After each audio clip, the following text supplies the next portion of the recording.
ఎవరి బిజినెస్ అయితే ట్రెండింగ్ అవుతుందో వాళ్ళ ప్రొడక్ట్స్ కూడా సేల్స్ అలాగే అవుతాయి.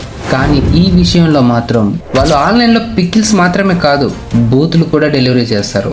ఇదే ఇవాల్టి అలెక్యా టిపికల్ స్టోరీ. అలాగే తను ఈ వివాదంపై ఎలా రెస్పాండ్ అయ్యింది అనే విషయం గురించి తెలుసుకునే ప్రయత్నం చేద్దాం.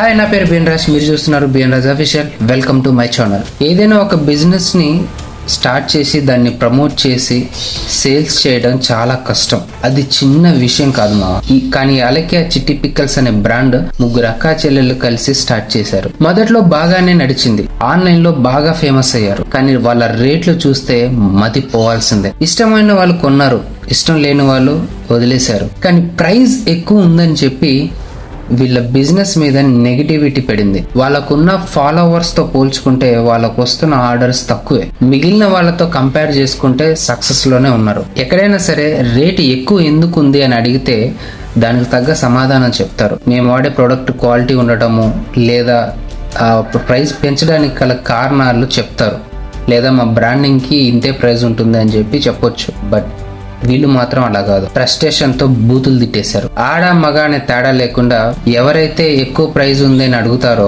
వాళ్ళ మీద బూతుల వర్షం కురుస్తుంది. సో ఈ వివాదంపై తను రెస్పాండ్ అయింది. బేసిక్ గా ఆడవాళ్ళు బిజినెస్ చేస్తున్నారంటేనే కొంతమందికి చులకన స్టార్ట్ అవుతుంది. వేల మంది తమకు మెసేజ్ చేస్తున్నారని, అందులో ఎక్కువ మంది బూతులు తిడుతున్నారు, వల్గర్ గా మాట్లాడుతున్నారు. సో దానివల్ల మేము అదే రేంజ్ లో అదే రకంగా కౌంటర్ ఇస్తున్నామని చెప్పి చెప్పుకొచ్చింది. మమ్మల్ని బాగా ఇరిటేట్ చేయడం వల్ల మేము ఒకరికి పెట్టాల్సిన మెసేజ్ వేరొకరికి వెళ్ళింది, ఈలోపు జరగాల్సిన డ్యామేజ్ అంతా జరిగిపోయింది అని కవర్ చేసుకోవడానికి ట్రై చేసింది. కానీ అప్పటికే జరగాల్సిన డ్యామేజ్ ఫుల్ గా జరిగిపోయింది. ఎందుకంటే వీళ్ళ వాయిస్ ఏదైతే ఉందో అది బాగా వైరల్ అయిపోయింది. ట్రోలింగ్ దెబ్బకి వెబ్సైట్ మూసుకున్నారు. అలాగే ఎక్కువ మంది కస్టమర్లు రిపోర్ట్లు కొట్టడం వల్ల వాళ్ళ వాట్సాప్ ని క్లోజ్ చేసుకోవాల్సి వచ్చింది. మామ చెప్పేది ఒకటే, ఇంత స్టేజ్కి రావడం అంత చిన్న విషయం ఏం కాదు. వేల మంది కస్టమర్లని తమ దగ్గరికి తెప్పించుకోవడం ఇది మామూలు విషయం కాదు. దాంట్లో ఎంతో శ్రమ ఉంది, ఎన్నో రోజుల కష్టం ఉంది. కానీ బిజినెస్ అంటేనే ఓపిక అనే విషయం వాళ్ళు మర్చిపోయారు. ఎవరైనా ఏదైనా బట్టల షాప్ పెట్టి ఫిజికల్ గా పెట్టారంటే బట్టలు 1కి 100 బట్టలు తీసి చూసి తర్వాత నచ్చకపోతే వెళ్ళిపోతారు. తర్వాత మళ్ళీ వాళ్ళే అంతా మడత పెట్టుకోవాల్సిన పరిస్థితి ఉంటుంది.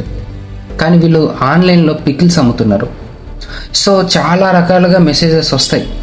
వ్యాపారం అంటేనే అంత.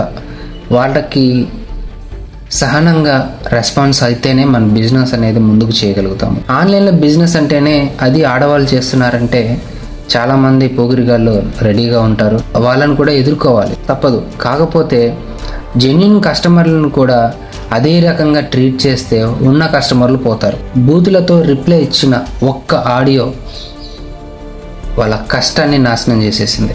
ఎంతో మంది కస్టమర్ల మైండ్ సెట్ ఉంటుంది. సో వాళ్ళందరినీ హ్యాండిల్ చేయడానికి మనుషులను హైర్ చేసుకుంటే ఆ ప్రెషర్ అనేది తగ్గిపోతుంది. సరే మీరు చెప్పండి మామ, బూతులు తిట్టడానికి ఇది సరైన కారణమా? మీ అభిప్రాయాన్ని కామెంట్లో తెలియజేయండి.